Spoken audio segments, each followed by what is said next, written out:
Welcome back to the channel, guys. Nick Armenis here. So, been a little while since I've posted a video, but I wanted to talk to you today about my journey last year in 2023. So I spent over $6.2 million on Google Ads last year.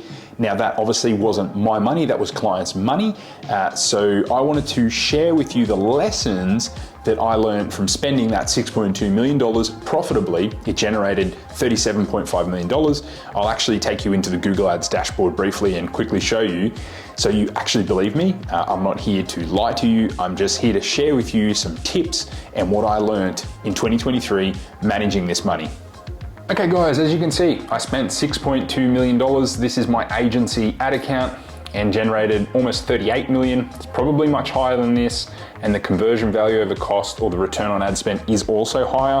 3.4% conversion rate, 144,000 conversions. So just to show you that I'm not lying to you, I'm not interested in lying to you, this is what I've done. And in fact, it's massively overcooked. This would be significantly higher because there are a few small lead gen clients in here that don't really have a conversion value over cost, or if it is, it's incorrect because it's an arbitrary number. But yeah, just so you're aware that I have done this, I know what I'm talking about, so I don't want to waste your time in this video. We'll get right into it. So guys, the reason I'm showing you this is that it's really a way for me to go back and watch what I did and learn from it, and also so you can learn and share the knowledge that I gained through spending that money. So I know some of you are at different stages, high, low, some of you are much higher than that.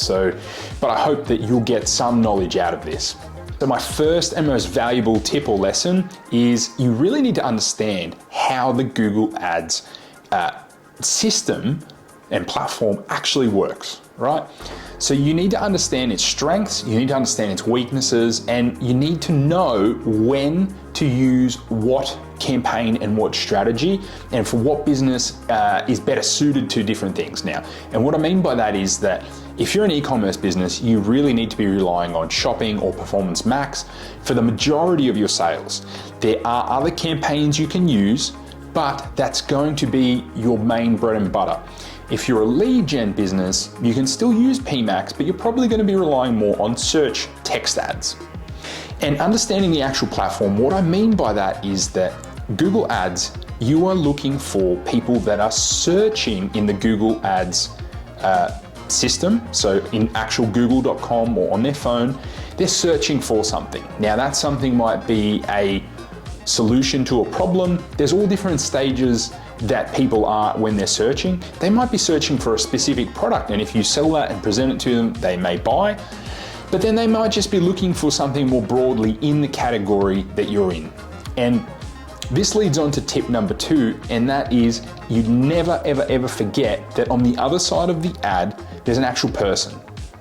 So if you detach yourself so far from people in this and their psychology, then it becomes very, very hard to run profitable ads because you cannot conceptualize and visualize what stage these different people are at when they're searching, which builds on the previous point of if you don't understand these two things of exactly how it works, and I'll post videos on much more detail as to how it works because it obviously is search-based versus it's search and intent based versus something like a social media ad on Meta, so Facebook, Instagram ads, where we're kind of looking for more opportunistic buyers, where we're presenting something to them, disrupting what they're doing. So disruption based marketing versus intent based marketing. So they're very, very different, and they do work hand in hand, which builds on that of knowing that you need to actually these days run them side by side. You generate search interest through running social media ads, and vice versa. If you're running search ads, you can get people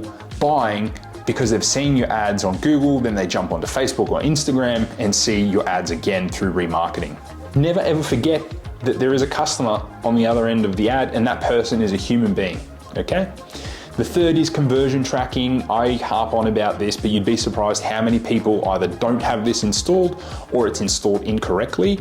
My suggestion is that the more events you can feed these days, the better. So if you can feed it things like add to cart, initiate checkout, phone clicks, any other valuable pages, definitely would suggest doing that. Email subscribers, things like that. The more data you can feed the Google Ads algorithm and making sure that the conversion tracking is set up correctly, this is very, very important. And I know a lot of people will have struggled with this in 2023 with Google Analytics 4, and attribution modeling has become a very, very hot topic. Quite often you do need to use, particularly if you're running multiple different types of advertising. If you're just running one main type of advertising, you probably don't need one of these tools. I mean, it still will help in case you are getting, SEO sales or email marketing sales. It will help. These third-party tools like Hyros or Triple Whale, there's lots out there now. If you're just running one, you probably don't need this, but if you're running multiple, it really becomes helpful to know where sales coming from for top of funnel, for first click, last click, which types of ads and which platforms are playing the most important role at different stages. And you need to look at it at different stages because there isn't one perfect attribution model, which is tip number 4. You need to understand attribution modeling and attribution more generally. Now, there is no 100%, no matter what anyone tells you, 100% correct way to look at this. And even these third-party tools are really giving you different snapshots of how your ads are working, but it is important to understand attribution. And I think of it as a lens or a way to look at how your marketing is performing. And you need to compare different models and different timeframes, and even you need to take a little bit of a step back, because sometimes you might find that your Facebook ads are not giving you a good return on investment, but the moment you pause them, your Google ads go to complete and utter right? They just fall off a cliff and they stop working well because those Facebook ads were still feeding your Google ads. And even though you got a poor ROAS on the front end or on one of the models, realistically, it was still helping feed the other models, and unfortunately, none of those tools are really going to show you that other than using the different models that they have within there to work out which ads are performing, which ads are not, which campaigns are doing well, which are not. But building on from that, the next tip I have for you, tip number 5, is AI has been here for quite some time, so do not be scared of it, embrace it, but don't fully trust it in writing things. If you completely trust ChatGPT and other AI systems or programs to write things entirely without actually reviewing it and putting your own sort of input into it as well, don't be scared of it, because Google Ads has been using AI and machine learning for quite some time. Realistically, we want to feed it good data, let it do its thing, give it some time, and it will find you your customers. So just embrace the AI trend, and I will release some content on how I use it in the minimal ways that I use it to do what I do and help me scale Google Ads. Tip number 6 is that Google Ads over-indexes, which means it really focuses more on bottom of funnel traffic. So branded search terms are a big one, and that can be a major issue with Performance Max campaigns really overtaking your organic listings and causing issues with your branded search campaigns as well. And it really just focuses on that bottom of funnel traffic. No matter what you're doing, as you spend more, it kind of increases the cost per click.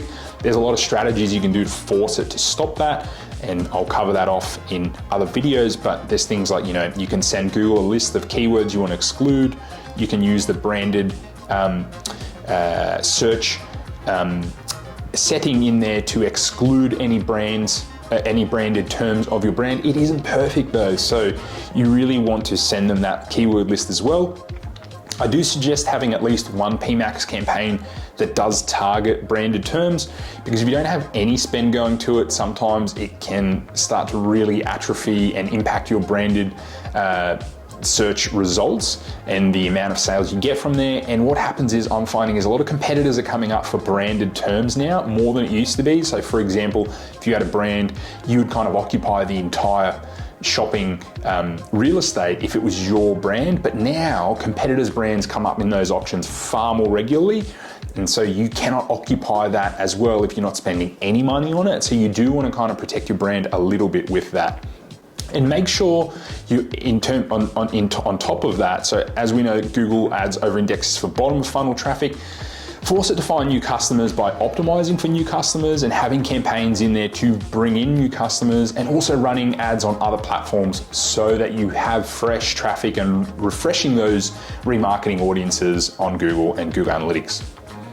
So tip number 7, the last one. So have a really clear strategy of what you want to achieve in your Google Ads. It needs to be multi-layered, multi-channel, multi-tiered, and dynamic. It needs to change quickly as things change. And what I mean quickly is not changing the settings quickly, but the actual approach to this may need to change if a major update comes, basically. So you don't need to be chopping and changing things really regularly, because that's an issue that I find a lot of people have. But it does need to be multi-layered, multi-channel. So you need to be running on other platforms. You need to have multiple different campaigns, and multiple campaigns quite often when you're scaling at higher levels. But for a beginner, don't overcomplicate it with this particular tip, but everything else is definitely relevant to you. So guys, in conclusion, in some aspects, Google Ads underwent a lot of change in 2023, but in others, it's really a lot of the same stuff going on. A lot of the fundamentals I've been teaching for years and years here for e-commerce businesses still fly. And I hope that you drew some lessons from this. As we dig deeper in this throughout the year, I hope you follow me on my journey. I'm back on YouTube. I hope you enjoyed it. And if you ever want some help with your ads and you want to see if there's potential to work together, just click the application link below. If not, I'll see you in the next video, and have a great day.